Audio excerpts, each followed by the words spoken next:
Allez, avouez, vous avez déjà torturé un Sims. Vous l'avez plongé dans une piscine, vous avez mis des murs autour, vous l'avez laissé flotter là, tout seul, jusqu'à ce qu'il meure.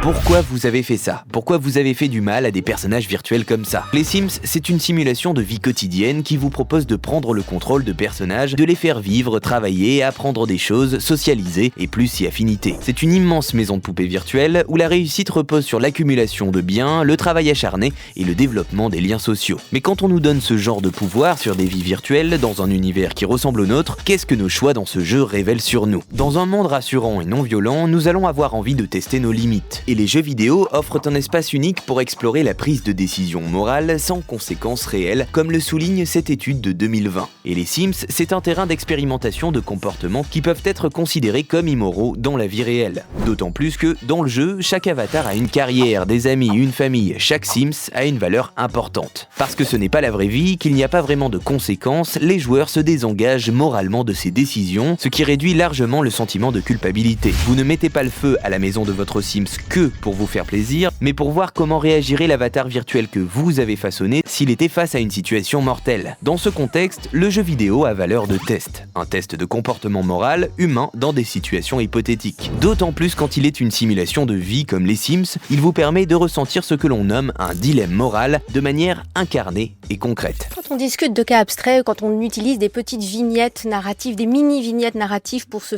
poser des expériences de pensée, il nous manque tous les détails. En réalité, c'est complètement désincarné. Il manque tout ce qui fait la saveur et la difficulté d'une prise de décision dans la vie réelle, c'est-à-dire l'émotion, la honte, le scrupule, tout ce qui nous retient de décider uniquement rationnellement. Pour résumer, la fiction nous oblige à nous confronter à des expériences qui sont à la fois abstraites, car virtuelles, mais concrètes et incarnées. Nous sommes suffisamment impliqués dans la vie de nos Sims pour que l'on puisse saisir les difficultés ou les obstacles qu'ils rencontrent. C'est aussi ce que permet de faire la fiction, c'est nous obliger à entrer dans les dilemmes des autres, nous obliger à voir les problèmes avec le regard des autres et donc élargir notre sensibilité morale à propos de ce qui devrait nous poser problème moralement dans la vraie vie. Mettre votre Sims dans une situation de mort potentielle, c'est un peu vivre ce problème avec lui en se projetant à sa place et expérimenter différentes situations délicates. On se demande comment sortir de là, sans aide et sans code de triche.